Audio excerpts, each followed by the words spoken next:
nombre del Padre, del Hijo y del Espíritu Santo. Amén. Amados hermanos, en nuestro Señor Jesucristo nos encontramos en el cuarto domingo después de Pascua y vemos dentro de la misma temática del domingo pasado y la que veremos el próximo,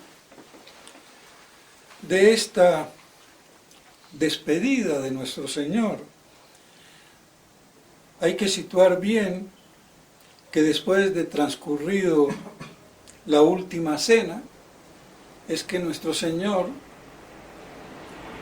hace su sermón de despedida, y la última parte de ese sermón de despedida es la oración sacerdotal. Entonces estamos en este sermón de despedida y prácticamente las últimas palabras antes de comenzar la pasión. Por eso el padre Castellani dice que esto ocurrió entre el cenáculo y Getsemaní, donde el monte de los olivos, ¿no?, que habrá comenzado quizás dentro del cenáculo, terminada la última cena, y a lo largo del camino hacia el monte de los olivos, donde va a ser luego apresado. Entonces, así, dentro de ese contexto, cobran más vigencia todos estos hechos y sobre todo la conturbación, la tristeza de los apóstoles.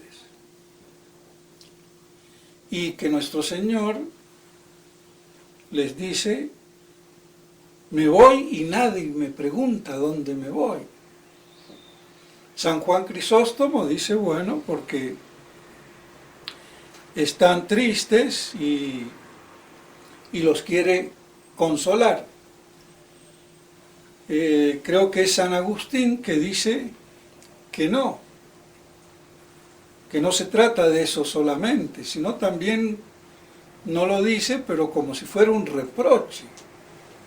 Es decir, me voy, nadie me pregunta por estar tristes con vuestra tristeza. O sea que me voy, son las últimas prácticamente momentos, algo tan trascendental, porque de esa partida vendrá el Paráclito, el Espíritu Santo, y como por estar ahí tristes y medio llorando, no se preocupan ni a dónde voy. Es un poquito más profundo. Porque muchas veces nosotros, en nuestro dolor, en nuestra bobería de monjitos y monjitas bigotudas, que tenemos esa tontería que hay que justamente frenar, y no vemos lo esencial. Entonces, todo esto pasaba. Claro que ya dije que era normal que estuvieran tristes, porque ¿qué viene después? La pasión. Entonces era normal, pero también nuestro Señor le quería ver hacer la parte positiva. Me voy a ir al Padre y conviene que yo me vaya, porque os enviaré al Paráclito, el apuntalador, al sostenedor. Claro que la Vulgata traduce consolador y suena más a violín de Kempis. Y no es que el Espíritu Santo no nos consuele, pero cuidado con los consuelos a viuditas bobas. Ojo, que no es eso el Espíritu Santo.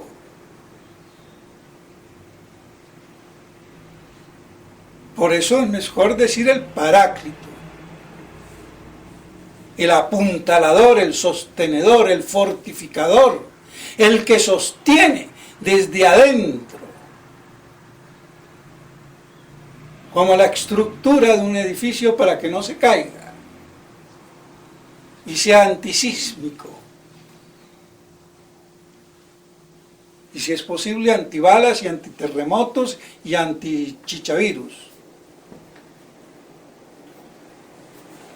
Pues bien, entonces, nuestro Señor también, como diciendo, me voy y no preguntan qué pasa conmigo. Y se entiende así más el por qué se los dice. Y de paso también, para que la tristeza se atempere, se asimile y se conceptualice. Y eso nos va a nosotros también. Entonces vemos que después de este evangelio de hoy es que viene el del domingo pasado, que están, como decimos, al revés.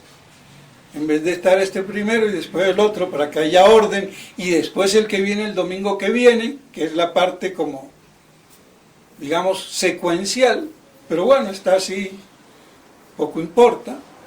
Pero entonces ese es el contexto.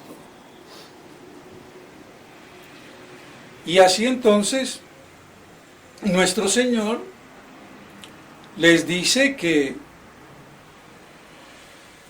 cuando venga el Paráclito, que Él va a enviar, y lo va a enviar porque el Espíritu Santo recibe de Él, nos lo dice al final, y entonces os dirá de mí. ¿Por qué? Porque ahí está mostrando la relación de procedencia del Espíritu Santo del Padre y del Verbo. Por eso es que es el Espíritu de verdad. Porque si procede del Padre y del Verbo, la verdad encarnada, entonces el Espíritu que sale del Padre y del Verbo y que el Hijo envía juntamente con el Padre, aunque aquí no lo nombra el Padre, pero ya se supone. Entonces por eso es que va a hablar de lo que oye. ¿De lo que oye de qué? Del Padre y del Hijo. Porque procede el Espíritu Santo como tercera persona de estas otras dos personas que son el Padre y el Hijo, y que es lo único que los distingue. Por vía de operación, de oposición original, originaria, de procedencia, que es lo único que puede distinguir, diferenciar y personalizar en la misma esencia de la deidad las tres personas de la Santísima Trinidad. Y a mí me duele que estas cosas no las predique el común de los sacerdotes, pero no ahora, que es que nunca casi. Como si fuera un tabú. Y lo que creo que faltaba era teología.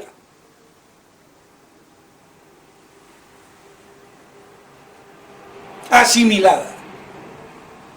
Para poderlo explicar con cierta facilidad, sin decir herejías.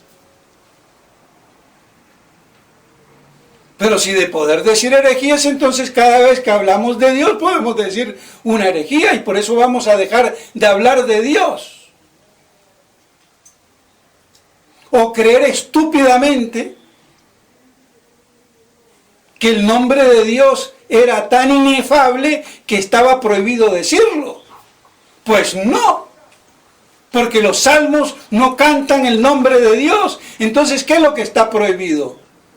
Esa fue la parte judaica de la interpretación. que no se podía nombrar. No se puede nombrar irreverentemente, pero no tengo que decir aleluya, alabado el Señor. Claro que sin ser protestante ni judío mesiánico, porque esos tienen a Dios, perdóneme, en la baba.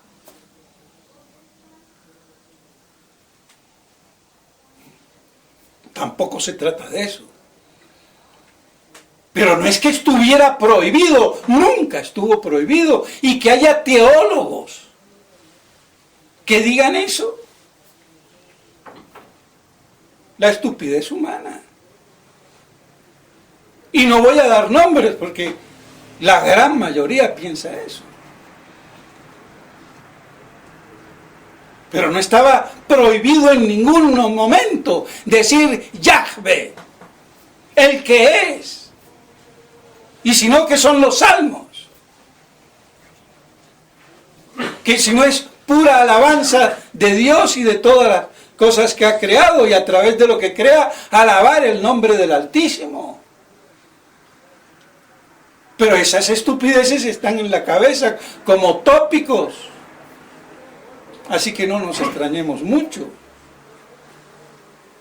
Entonces, por eso, el Espíritu de verdad va a anunciar todas aquellas otras cosas que nuestro Señor tenía que decirles.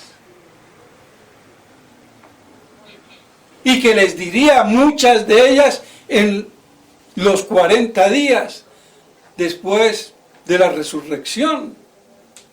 Pero ya promete al Espíritu Santo como el gran apuntalador que va a consolidar su iglesia y a informar como el alma la iglesia e iluminar a los apóstoles y a los descendientes de los apóstoles y a toda la iglesia.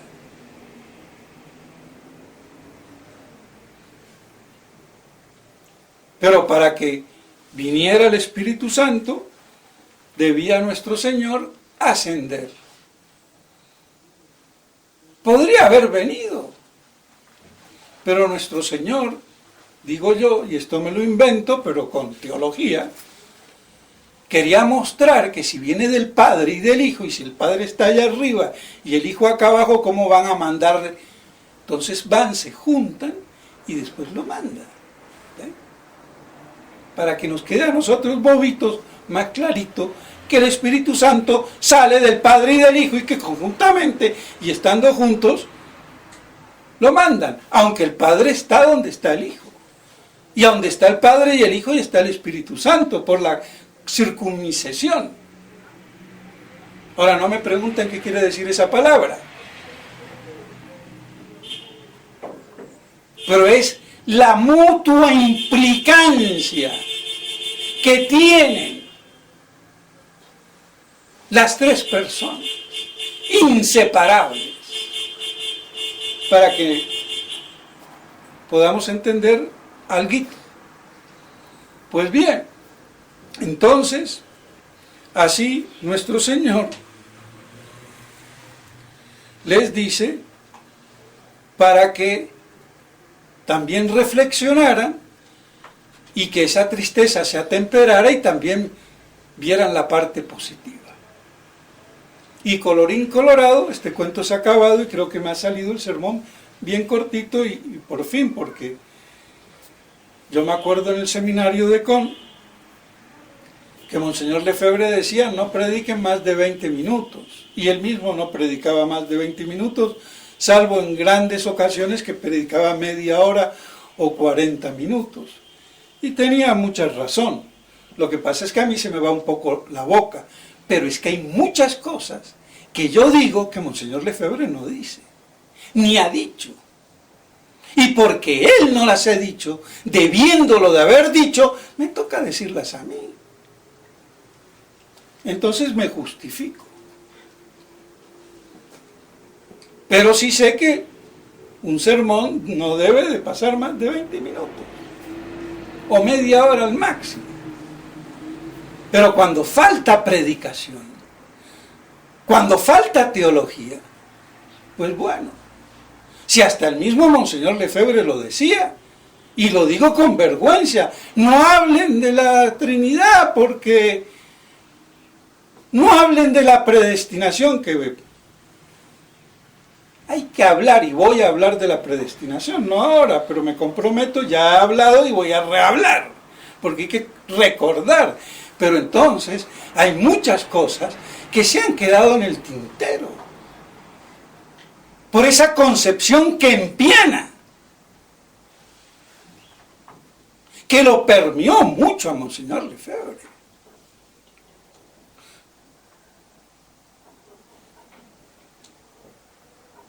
Sin culpa, pero es así. Y las cosas hay que decirlas. Entonces los errores de mi papá no los voy yo a adquirir. Si me doy cuenta, los zanjo, los corto. Pero no sigo con la bobada de mi papá. Eso queda clarísimo. Y tomar lo bueno. Por eso cuando critico a Monseñor Lefebvre lo hago con respeto. O cuando critico también al padre Castellani o al padre Membiel y al que sea. Y con teología y verdad. Porque no hay derecho a la crítica si no es en la verdad constructiva. Entonces una crítica positiva, no negativa. No de despecho, sino de amor. En la verdad que nos hace libres. Pero es que estas cosas no se han enseñado en la iglesia, no se han dicho. Es que curitas imbéciles y monjitos imbéciles de fieles. Y de ahí salen las vocaciones de las monjas bigotudas. ¿Pero qué queremos? Por eso cuando yo veo a un niño tonto, imbécil, le miro la cara al papá y digo, claro, de tal palo tal astilla. Es que está ahí pintadito. No hay más. Si los niños asimilan lo que tienen de sus padres en primer lugar. Después no le sumemos la televisión y la calle, porque bueno, hasta ahí ya.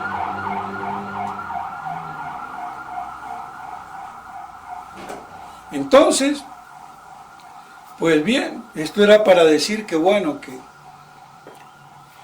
por eso a veces me alargo, me seguiré alargando los sermones, porque no se dicen estas cosas.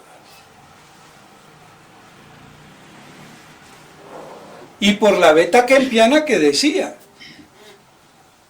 tener a las ovejitas ahí, pero no digamos mucho porque cuidado, el niño se cae, cáete para que te partan la crisma y ya te sirva de lección, que los hombres y las mujeres se hacen a golpes. Pero hay que enseñarles a caer, a defenderse. Pero si el Kempis, no hablemos mucho de la Trinidad, no hablemos de la predestinación, no hablemos del limbo, no hablemos del Papa, no hablemos... ¿Y de qué vamos a hablar? ¿De los santitos de cachete colorado? Cuando todo verdadero santo ha sido un hombre forjado en el desierto, como el ejemplo que nos da San Juan Bautista. Ya lo dijo nuestro Señor, que salisteis a ver a un afeminado que viste con seda y que está en palacetes de reyes y que son como una caña que se vapulea para donde va el viento. Pues no. Pues bien, entonces corto aquí y que quede entonces claro cómo entonces dentro de todo este contexto se entiende lo de estos 2 domingos y el que viene. Entonces, que nos va a hablar de nuevo del poco de tiempo que no le veremos y que después le volveremos a ver, y que esa es nuestra esperanza bienaventurada, como ya lo he dicho en otras tantas ocasiones. Que la Santísima Virgen María nos ayude a asimilar en nuestra alma estas verdades y que podamos así honrar, amar y servir mejor a Dios. En nombre del Padre, del Hijo y del Espíritu Santo. Amén.